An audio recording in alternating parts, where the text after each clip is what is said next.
I'm picking up the energy of someone who feels enslaved under someone's belief system, someone's idea of how things should be. And it's almost, yeah, there's a very closed-minded energy here, but you are plugging into this person's power. The song that my guides want me to share is One Little Soldier by Regina Spektor, and the lyrics go like this.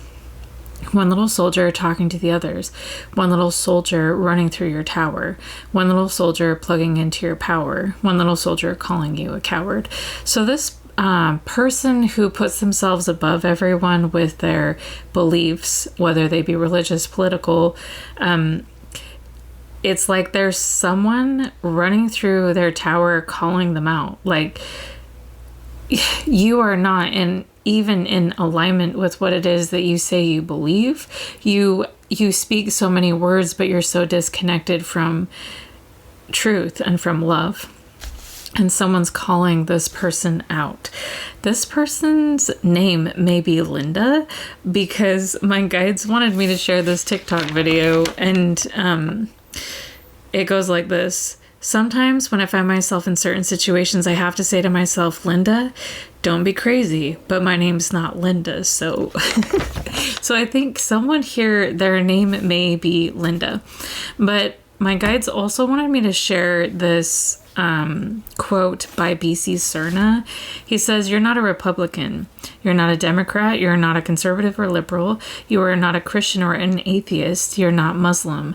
The reason people attach so strongly to these words or these ideas or identities or these categories is usually because they are extremely disconnected from their true self. Like, their ego clings to some sort of identity because it is so disembodied, abandoned, disempowered, or you don't know how to embody your truth, so you cling to these labels. You use words to describe your beliefs because your actions usually lack it. Like, the more words you have to use to describe your God or your beliefs is usually a reflection of the further you are away from God. How many people do we know that don't need to talk about their religion or their beliefs because they embody such incredible love, kindness and generosity and compassion and grace, and we know they are close to spirit, and disconnected and how disconnected they are from the video game Matrix. Every time you find someone clinging to a definition, you can know that that person is hiding something or extremely disembodied or disempowered because they're in frantic fight or flight and they do not understand themselves. They do not trust themselves, their feelings, their thoughts, their words. They don't trust anything about themselves. So they think, I need to marry this political or religious system because it is giving me the answers that I'm afraid to seek myself. It gives me the comfort that I do not have to critically think about the mysteries of the world or really just simply embody love. So as you go on, pray and meditate, ask yourself, why do I attach these words to these words so much? And look at where you've lost your power, your authenticity, your truth, and your freedom. This is like the best quote by B.C. Cerna. I love it so much. But I feel like, yeah, this person, it's almost like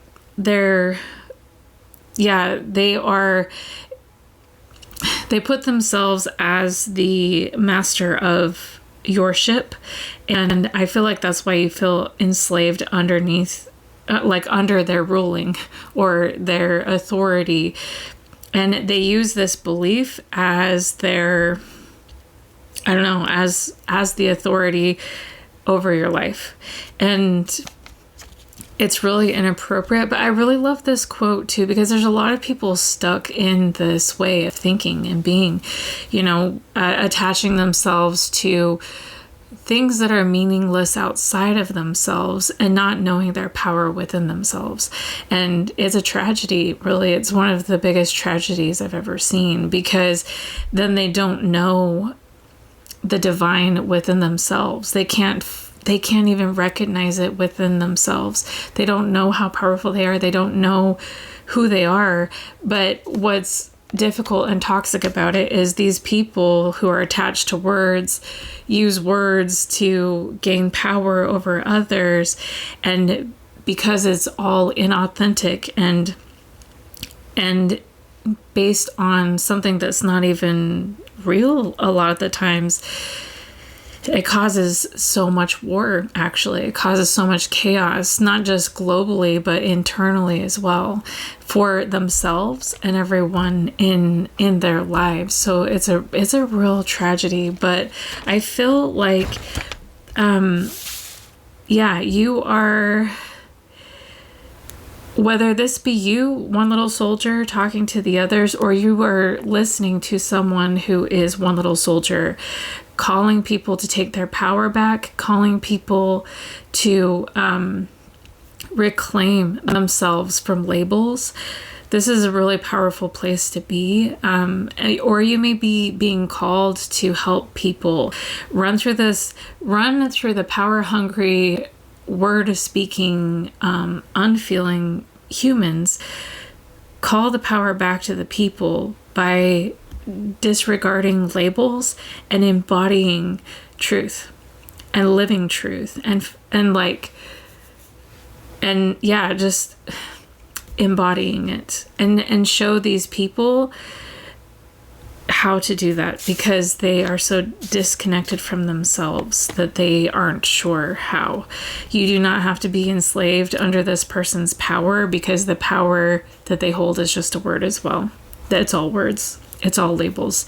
And I think we've outgrown those by now.